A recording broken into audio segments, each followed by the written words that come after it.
I'm Vincent DiStefano from Toms River TV.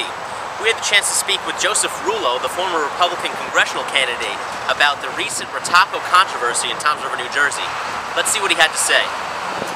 What comes to mind, the question you've asked me, when I think of Mike Ritacco would be a self-serving person. I think the reason why Mike Ritacco got away with this for so many years is because people didn't want to listen. That they couldn't believe that it could be possible, and that just because somebody does a few good things, the solar project, other things, the school system is top-notch.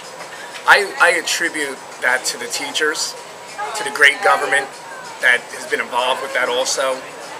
I attribute it to the staff, the bus drivers, to the whole school system. Mike Ritacco represents Toms River. We don't represent him. And I think that people just didn't want, like I said originally, is that they just didn't want to listen. And it's been there the whole time. I think that this budget needs to be reviewed from 2001 to the present to find $20,000 expenditures like the one 2 years ago that didn't have any receipts, and basically that the taxpayers paid out, and it was theft of services. There was nothing provided. Yes, they returned the money. That's great, but only after the guy got arrested for dealing with Perth Amboy. You don't return $20,000 after that. Ritacco had responsibility for that $20,000. If he can't control the budget, I'll do superintendent for free for the next 2 months. Yeah, I will. I would do it for free, period. That's to serve people. I would say his motives were real simple. He thought that he was above, that the Toms River schools were his castles. And that as long as it was within the walls of his castles, that it was okay to do whatever he wanted. I think that we should look into every project, the bubbles. I think we should look into the solar project, absolutely, see if everything's on the square with that.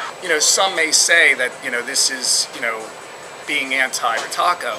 When this first came out, there was no evidence against Michael Ritacco, although there was events such as the name being put on the building that people didn't agree with, but there was no clear evidence like the $20,000 premium that was never delivered to the school system and paid to someone for 2 years and then given back only after someone got arrested. If I had to summarize Michael Ritacco at this point, I would say that he's a product of his own doing.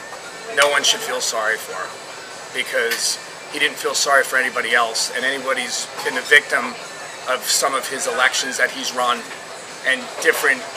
If you were against Ritacco, you had gangs of people coming after you, and anyone who ran against him knows what I'm talking about. He ran those school board races. Come sue me, please. This stuff's all public. I have other witnesses. Anything I said today is backed by other people that are willing to go public.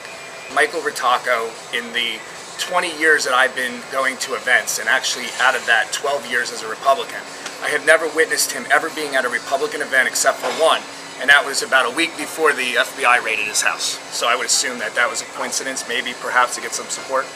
My statement that I originally wanted to say was that I'm calling for a full outside accounting audit from 2001 to present of the Board of Education expenditures for the Toms River School, replacement of Ritacco, at least for now, today, and removal of the Ritacco name from the center to recoup years of advertising and hurt and pain that has caused many in this community, and there are many that have a serious problem with that name being there prior to this situation. In addition, today, we need to make a move now. It is a shame that Ritacco remained in this position for the fall semester with these students that had to see this. At this point, if nothing's done, the school board's part of it. I highly encourage that we move today and we move on and go to we could turn another page. There's a lot of other people out there that could do the job that he needs to do that he's not able to do right now. This is not this is not going to be the last, and unless we do something about it, and what I'm saying is the only way that you're going to stop murderers is with, for example, they have the death penalty or they have life in prison. There's repercussions. There's cause and effect. Politicians don't have any fear. Well, let's see what happens if you argue that they're a threat to national security due to being in a depression, and we are in a depression, and they're weakening our economy, therefore making our nation weaker to other nations. So arguably, you could say that they're a threat to national security, and charge them for treason under the Constitution of the United States of America.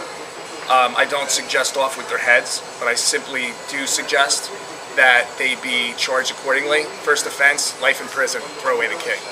Thank you. It's clear that Joseph Rullo feels strongly about the Ritacco controversy.